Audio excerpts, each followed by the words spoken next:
Miami University, which sits in southern Ohio, is attended by over 15,000 students each year. This August, 4,000 students arrived on campus for their first year at Miami as the freshman class of 2029, and the senior class who will be graduating this May contains almost 5,000. We spoke to two of these students to discover the differences in the lives of incoming freshmen, as opposed to seniors who are saying their last goodbyes. I'm Natalia Bales. I'm a freshman majoring in computer science and minoring in theater and creative writing, and the clubs I'm involved right now are fencing, newspaper, and the film club. I'm Kathan Babu. I am a senior journalism major with a finance minor, and I am the sports editor for the Miami Student. Kathan and Talia are both going through a critical transition in their lives. For Talia, this is from high school to college, and for Kathan, from college to the workforce. In high school, there wasn't much because my school was smaller. Like my graduating class is 250, so there wasn't a lot to do in the clubs and that. It's been welcoming because a lot of the upperclassmen and that, they've been nice and helping and understanding, and they're the ones that tend to get me more involved than other freshmen. And then struggles, I would say, was probably finding people to study with, or just like figuring out how to study for certain subjects. Like the coding and math class were the hardest ones to figure out for studying, since math was never my strong suit. For one, I would like to finish my finance classes. I started out as a finance major, and then I actually just dropped it 2 weeks ago. So I would like to finish that out so I don't have to worry about it this semester. Next semester, I would like to take a couple fun classes. I've been telling people, because I was a finance major, I don't feel like I've had a fun class or a fun semester in a while. So I would like to take a couple classes next semester so that I can say, we went out on a high note.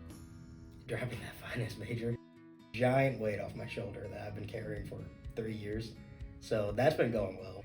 It took a while to settle in. My freshman year, I came here basically blind, had random roommates, things like that.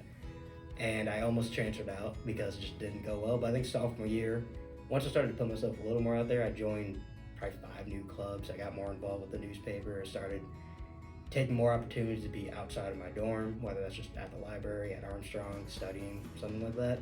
It made me feel, I don't know if belong is the right word, but more comfortable just being on campus. Probably finding some friends in that, because a lot of freshmen, they come in with high school friends. So it's harder to find people and meet up with them because they're more likely to stick with their high school friends and not really explore as much. Probably going out, trying new things, just exploring and meeting people and building a network slowly. Because I'll find some people in the clubs and get to know them. I remember my fall semester sophomore year, the sports editor at the time said, "Do you want to drive to Detroit to go cover the football game?" Because I don't have a car, and I did. So I didn't have to go, but I figured, it's a fun weekend, I'm not doing anything else. So just being more willing to say yes to things that I'm not particularly comfortable with. I'm a very anxious person in general, and getting out of my comfort zone helped a lot. I wouldn't be going to parties, I wouldn't be going to hangouts if I hadn't said yes sophomore year to just going to the library. It made it easier for me to say, I said yes and it was okay then, so I'll do it again. Probably they don't have classes with friends or anything like that. Like they actually have to do something and meet other people, and they're not just around the people they already know. They actually have to get out with.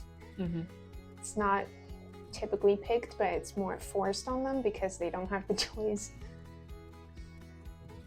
I could find a better way to phrase it, but I think the most accurate way is when I feel obligated to be somewhere.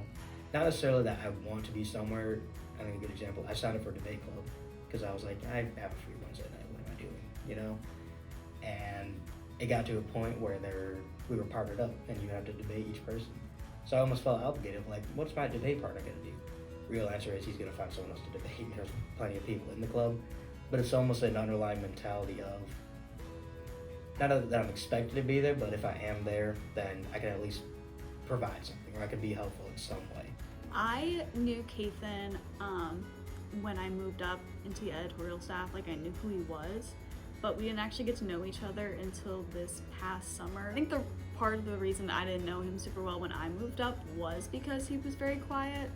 I really never heard him talk unless he was talking about a section.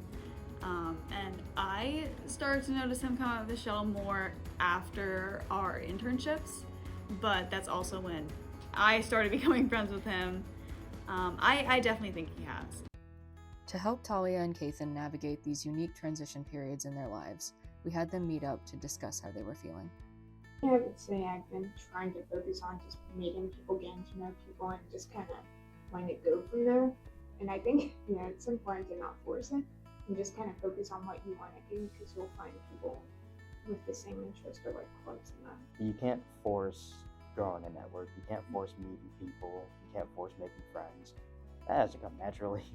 And I think no matter what your personality is, even at a small school like Miami, you're going to find a group for that personality. Just when I think back to freshman year, a lot of the regret that I had was not taking advantage of being in a new place, of being an individual.